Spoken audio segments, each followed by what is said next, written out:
नमस्कार दोस्तों, स्वागत है आप सभी का स्पेशल गुरुजी यूट्यूब चैनल पर।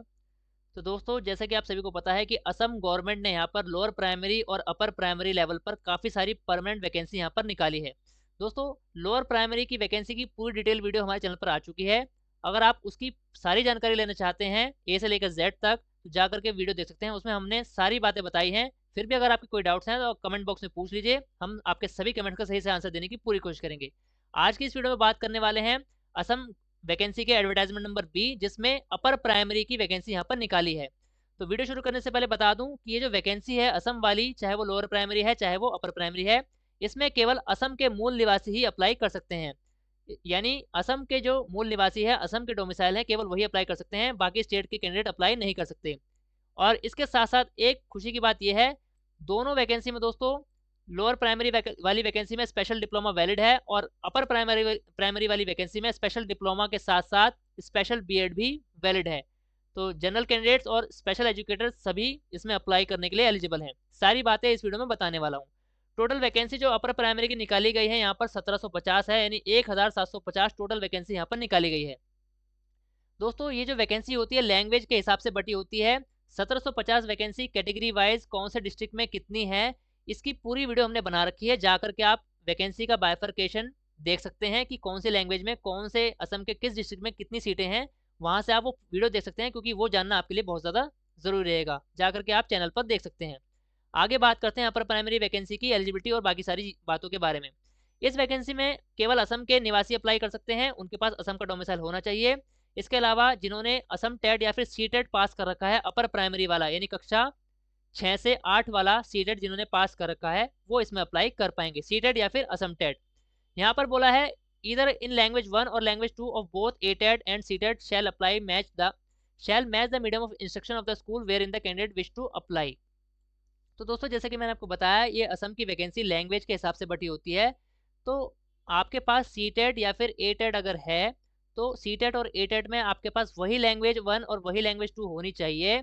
जिस लैंग्वेज की वैकेंसी में आप अप्लाई करना चाहते हैं वो मैच होनी चाहिए। मान लीजिए आप असमी लैंग्वेज में अप्लाई करने वाले हैं इस वैकेंसी में, जो असमी भाषा होती है असम की, तो आपके पास सी टेट में या फिर ए टेट में वो भाषा होनी चाहिए, तो ही आप अप्लाई कर पाएंगे। ये जो वैकेंसी है दोस्तों, इसमें कोई भी एग्जाम नहीं लिया जाएगा। प्रॉपर यहाँ पर आपकी मेरिट बनाई जाएगी। मेरिट किस तरीके से बनाई जाएगी उसके बारे में बताने वाला हूँ। अब बात करते हैं एज लिमिट की। मिनिमम एज यहाँ पर 18 साल रखी गई है। Maximum age limit general category के लिए 40 साल रखी गई है, और ये सारी चीज़ें केवल असम के निवासियों के लिए है। यानी 40 साल यूआर कैटेगरी के लिए, एक्स सर्विसमैन अगर है 42 साल है 42 ईयर्स, ओबीसी और एमओबीसी 43 ईयर्स, एससी एसटी के लिए 45 ईयर्स, और पर्सन विद डिसेबिलिटी अगर हैं तो 50 ईयर्स तक आप अप्लाई कर सकते हैं। इसके अलावा आपको एक और कंडीशन यहाँ पर बोली गई है, no person having more than 2 living children on or after 1/1/2021, यानी 1 जनवरी 2021 से या उसके बाद आपके दो से ज़्यादा लिविंग चिल्ड्रन नहीं होने चाहिए, चाहे आपके एक पार्टनर हो या मल्टीपल पार्टनर हो। इसके लिए आपको एक डिक्लेरेशन सर्टिफिकेट भी साइन करके अपलोड करना पड़ेगा एप्लीकेशन फॉर्म में। तो जब आप एप्लीकेशन फॉर्म भरेंगे तो ये चीज़ें आपको करनी पड़ेगी। दोस्तों, फॉर्म अप्लाई किस तरीके से करना है इसकी डिटेल वीडियो हमारे चैनल पर आ जाएगी। उसमें स्टेप बाय स्टेप हम सारी चीज़ें आपको बता देंगे। अपना फॉर्म अप्लाई करने से पहले वो वीडियो जरूर देख लेना, ताकि आप फॉर्म भरने में किसी प्रकार की कोई गलती ना करें। फॉर्म भरें दोस्तों, 2 जनवरी से शुरू हो चुके हैं। लास्ट डेट इसकी 2 फरवरी 2024 है। फॉर्म भरने की अलग से वीडियो हमारे चैनल पर आने वाली है दोस्तों। अपना फॉर्म भरने से पहले वो वीडियो जरूर देख लें। इसके अलावा एक इम्पॉर्टेंट बात, जितने भी कैंडिडेट्स ऐसे हैं जो रेगुलर टीचर्स हैं, यानी असम गवर्नमेंट में रेगुलर लगे हुए हैं पहले से ही अपर प्राइमरी लेवल पर, वो लोग इस वैकेंसी में दोबारा से अप्लाई नहीं कर सकते। इसके अलावा एक इम्पॉर्टेंट बात, एक candidate can apply only in one post again one particular A TET C TET for upper primary school roll number. तो दोस्तों, ये जो वैकेंसी है इसमें अप्लाई करने के लिए जो सबसे अहम चीज़ है, मुख्य चीज़ है, वो है आपका असम टेट या फिर सी टेट और उसका रोल नंबर। तो अगर आपके पास एक ही सर्टिफिकेट है असम टेट का, यानी आपने एक ही बार असम टेट दिया था, तो आप उस रोल नंबर का इस्तेमाल केवल एक ही बार कर सकते हैं, बार बार नहीं कर सकते। एक टेट के सर्टिफिकेट से आप एक ही फॉर्म अप्लाई कर सकते हैं, तो ये बात आपको ध्यान में रखनी पड़ेगी। अब बात करते हैं एलिजिबिलिटी क्राइटेरिया की। जैसे कि मैंने आपको बताया था कि इसमें स्पेशल डिप्लोमा और स्पेशल बीएड वाले भी वैलिड हैं, यानी एलिजिबल हैं। कैसे होंगे आपको बताने वाला हूँ। मेरिट यहाँ पर बनेगी दोस्तों, सबसे पहले यहाँ पर मांगा गया है आपसे 12वीं क्लास की मार्कशीट और सर्टिफिकेट, इसकी 5% वेटेज रहेगी। इसके बाद आपकी ग्रेजुएशन मांगी गई है, इसकी भी 5% वेटेज यहाँ पर रहेगी। In case candidate having major in any subject the marks secured in major subject shall be taken into consideration. अगर आपने किसी सब्जेक्ट में मेजर किया है ग्रेजुएशन में, तो यहाँ पर बोला गया है the marks secured in major subject, जो आपके मेजर सब्जेक्ट के मार्क्स हैं वो मेरिट बनाने के लिए इस्तेमाल किए जाएंगे। दो चीज़ें हो गई दोस्तों, 5% यहाँ पर वेटेज है। तीसरी चीज़ यहाँ पर बोली गई है 2 year diploma in elementary education, यानी डिप्लोमा के साथ ग्रेजुएशन अगर आपके पास है तो भी आप अपर प्राइमरी में अप्लाई कर सकते हैं, या फिर ग्रेजुएशन के बाद आपने बीएड कर रखी है तो भी आप अप्लाई कर सकते हैं। यानी डिप्लोमा वाले भी अप्लाई कर सकते हैं और बीएड वाले भी अप्लाई कर सकते हैं। डिप्लोमा वालों के पास ग्रेजुएशन होनी ज़रूरी है, और बीएड तभी होती है जब आप ग्रेजुएशन कर लें, तो वो ऑटोमेटिक ग्रेजुएशन यहाँ पर हो ही जानी है।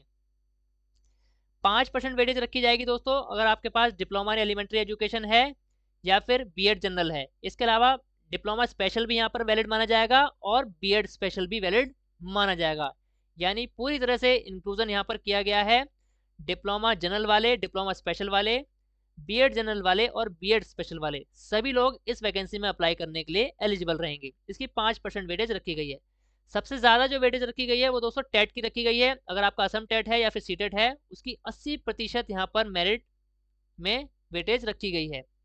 तो कुल मिलाकर यहाँ पर 95% वेटेज हो गई है। इसके अलावा 5 जो मार्क्स आपको मिलेंगे मैक्सिमम, वो अलग अलग यहाँ पर मिसलेनियस एक्टिविटी के हैं, जैसे एनसीसी सर्टिफिकेट है, या फिर स्पोर्ट्स में आपका कोई कंपटीशन आपने पास कर रखा है, या फिर कल्चरल एक्टिविटीज़ में कोई आपका अचीवमेंट है, तो उसके 5 मार्क्स आपको यहाँ पर मैक्सिमम मिलेंगे। इस तरीके से आपकी यहाँ पर मेरिट बनाई जाएगी। तो दोस्तों यहाँ पर ये जो वैकेंसी है अपर प्राइमरी की, ये भी 3 भागों में बांटी है, जिसका मैंने आपको जिक्र किया है अभी, वो है assistant teacher for upper primary school. इसके बाद दूसरी यहाँ पर जो वैकेंसी है अपर प्राइमरी की, वो साइंस टीचर है, यानी अपर प्राइमरी में साइंस टीचर की ये वैकेंसी है। इसकी एलिजिबिलिटी अलग है, लेकिन इसमें भी स्पेशल डिप्लोमा और स्पेशल बीएड वाले एलिजिबल हैं। यहाँ पर भी आपसे 12वीं क्लास मांगी गई है। ग्रेजुएशन की जगह यहाँ पर बीएससी, यानी ग्रेजुएशन में यहाँ पर बीएससी मांगा गया है आपसे, तो बीएससी आपके पास होनी चाहिए। 5% वेटेज, 2 साल का डिप्लोमा आपके पास होना चाहिए या फिर बीएड जनरल होना चाहिए। इसके साथ साथ अगर स्पेशल डिप्लोमा है या फिर बीएड स्पेशल है तो भी आप एलिजिबल माने जाएंगे। और बाकी एलिजिबिलिटी यहाँ पर सेम है, टेट की 80% वेटेज है, और बाकी जो मिसलेनियस एक्टिविटीज़ हैं उसकी 5 मार्क्स मैक्सिमम आपको मिलेंगे। तो ये थी साइंस वाली वैकेंसी। तीसरी जो वैकेंसी है यहाँ पर अपर प्राइमरी में, वो हिंदी टीचर की है। यहाँ पर सारी चीज़ें सेम है, केवल और केवल ग्रेजुएशन मांगी गई है अलग से थोड़ी सी। Graduate with Hindi as one of the subject, तो आपके पास ग्रेजुएशन में हिंदी सब्जेक्ट होना ज़रूरी है, तो आप हिंदी टीचर की अपर प्राइमरी वैकेंसी में अप्लाई कर सकते हैं। डिप्लोमा स्पेशल या फिर डिप्लोमा जनरल, बीएड स्पेशल या फिर बीएड जनरल, सारे क्वालिफिकेशन यहाँ पर वैलिड मानी जाएगी। जिन कैंडिडेट्स का दोस्तों यहाँ पर कोई भी रिजल्ट अवेटेड है, वो कैंडिडेट इसमें अप्लाई नहीं कर सकते। यहाँ पर not clear status against any qualification will not be eligible to apply. तो आपके सारे स्टेटस क्लियर होने चाहिए, सारी क्वालिफिकेशन के रिजल्ट आ जाने चाहिए, तभी आप अप्लाई करने के लिए एलिजिबल हैं, अदरवाइज नहीं है। ये दोस्तों सैंपल दिया गया है ऑनलाइन एप्लीकेशन फॉर्म का। हालांकि अलग से वीडियो हमारे चैनल पर आने वाली है, जाकर के आप वो वीडियो भी देख पाएंगे कि फॉर्म आपको किस तरीके से भरना है। फॉर्म में आपको आपका एटेट या फिर सीटेट का रोल नंबर, उसका certificate number, father name, mother name, आपका खुद का नाम, एड्रेस और मोबाइल नंबर डालना पड़ेगा। लैंग्वेज 1 और 2 जो कि आपकी असम टेट या फिर सीटेट जो भी आप यूज़ करेंगे, उसकी लैंग्वेज 1 और 2 यहाँ पर मेंशन करनी पड़ेगी, क्योंकि उसी लैंग्वेज की वैकेंसी में आप अप्लाई करेंगे। जेंडर, कास्ट आपको बतानी है, पीडब्ल्यूडी है या नहीं वो बताना है। इसके बाद 12वीं क्लास के मार्क्स, आपकी ग्रेजुएशन की डिग्री के मार्क्स, ईयर ऑफ पासिंग कितने मार्क्स आए, टोटल मार्क्स, परसेंटेज बतानी है। एटेट या सीटेट के मार्क्स बताने हैं। फिर डिप्लोमा इन एलिमेंट्री एजुकेशन अगर लगा रहे हैं तो उसके, अगर बीएड लगा रहे हैं तो उसके, इसके इसी तरीके से अगर स्पेशल वाला डिप्लोमा या स्पेशल बीएड लगा रहे हैं तो उसके मार्क्स यहाँ पर आपको सारी डिटेल बतानी पड़ेगी। सिलेक्शन जैसे कि मैंने आपको बताया, मेरिट के हिसाब से सिलेक्शन होगा। मेरिट किस तरीके से बनेगी वो मैंने आपको बता दिया है। अब सबसे इंपॉर्टेंट चीज़ों को यहाँ पर जानना ज़रूरी है कि एप्लीकेशन फॉर्म में क्या क्या चीज़ें ऐसी हैं जो आपको अपलोड करनी पड़ेगी। दोस्तों क्योंकि इस वैकेंसी में एग्ज़ाम नहीं होना है, मेरिट यहाँ पर बनाई जाएगी, तो एप्लीकेशन फॉर्म में ही आपके सारी क्वालिफिकेशन के डॉक्यूमेंट अपलोड कराए जाएंगे, ताकि ऑथेंटिसिटी की जांच की जा सके और सही मार्क्स देखकर मेरिट बनाई जा सके।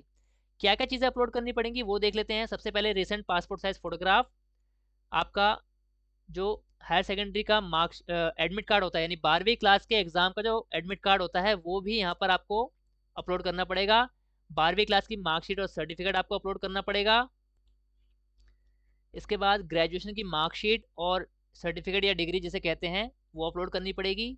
Any other marksheet certificate of higher education, मान लीजिए कोई और आपने एमए भी कर रखी है और वो लगाना चाहते हैं तो वो भी आप अप्लाई कर सकते हैं, लगा सकते हैं, लेकिन वो उसके मार्क्स यहाँ पर मेरिट में नहीं लगेंगे क्योंकि उसका जिक्र कहीं भी नहीं किया गया है। इसके बाद अगर आप डिप्लोमा लगा रहे हैं तो उसकी मार्कशीट और सर्टिफिकेट लगाना पड़ेगा। बीएड लगा रहे हैं तो बीएड की मार्कशीट और सर्टिफिकेट आपको यहाँ पर अपलोड करना पड़ेगा। इसके अलावा अगर आप रिजर्व कैटेगरी से बिलोंग करते हैं, SC ST OBC, तो उसके सर्टिफिकेट आपको लगाने पड़ेंगे। सबसे इंपॉर्टेंट, जैसे कि मैंने आपको बताया था, केवल असम के मूल निवासियों के लिए वैकेंसी है, बाकी स्टेट वाले एलिजिबल नहीं है। तो यहाँ पर असम के मूल निवासी होने का प्रमाण पत्र यानी परमानेंट रेजिडेंस प्रूफ आपको लगाना पड़ेगा, जिसमें आप डोमिसाइल भी लगा सकते हैं। इसके अलावा कोई और डॉक्यूमेंट जो आपकी प्रमाणिकता को सिद्ध करे असम के मूल निवासी होने का, वो आप लगा सकते हैं। इसके बाद सीटेट और एटेट यानी असम टेट की मार्कशीट और सर्टिफिकेट आपको लगानी पड़ेगी, अपर प्राइमरी वाली, क्योंकि ये अपर प्राइमरी वैकेंसी है। इसमें प्राइमरी वाला सीटेट और एटेट यहाँ पर नहीं चलेगा। इसके बाद अगर आप पर्सन विद डिसेबिलिटी हैं तो आपका डिसेबिलिटी सर्टिफिकेट लगेगा। अगर आप एक्स सर्विसमैन हैं तो उसका सर्टिफिकेट लगेगा। और अंत में आपके वैलिड सिग्नेचर, जो आप सिग्नेचर करते हैं, उसकी स्कैन कॉपी यहाँ पर अपलोड करनी पड़ेगी। तो ये सारी चीज़ें दोस्तों कलर में अपलोड करनी पड़ेगी, कोई भी चीज़ ब्लैक एंड वाइट अपलोड नहीं करनी है, यहाँ पर साफ साफ लिखा है। तो ये सारी चीज़ें दोस्तों आपको अपलोड करनी है। ये सारी जानकारी आपको अच्छे से समझ आ गई होगी। अगर अपर प्राइमरी की वैकेंसी के बारे में आपके कोई भी डाउट्स हैं तो आप कमेंट बॉक्स में पूछ सकते हैं। पूरी कोशिश करेंगे कि आपके सभी कमेंट्स का सही से आंसर दे पाएँ और आप तक ऑथेंटिक जानकारी पहुंचा पाए। इसके अलावा दोस्तों 1750 ये वैकेंसी हैं और इसके अलावा 3000 से ज़्यादा लोअर प्राइमरी की वैकेंसी है। इन सभी वैकेंसी का बाइफर्केशन किस तरीके से है, कैटेगरी वाइज और लैंग्वेज वाइज कितनी कितनी वैकेंसी कौन से जिले में असम के निकाली गई है, उसकी अलग से वीडियो हमारे चैनल पर आ चुकी है, जाकर के आप वो वीडियो देख सकते हैं, उसमें आपको सारी डिटेल मिल जाएगी। इसके साथ साथ फॉर्म आपको किस तरीके से भरना है उसकी अलग से वीडियो हम चैनल पर बना देंगे, स्टेप बाय स्टेप प्रोसेस पूरा बता देंगे ताकि आप फॉर्म भरते समय कोई गलती ना करें। दोस्तों ऑल इंडिया में स्पेशल एजुकेशन और सभी प्रकार की टीचिंग वैकेंसी से जुड़ी ऑथेंटिक जानकारी पाने के लिए हमारे चैनल को सब्सक्राइब कीजिए। इसके साथ साथ हमारे चैनल की सभी वीडियो का नोटिफिकेशन सबसे पहले पाने के लिए बेल आइकन को भी प्रेस कीजिए। धन्यवाद दोस्तों, मिलते हैं आपसे अगली वीडियो में।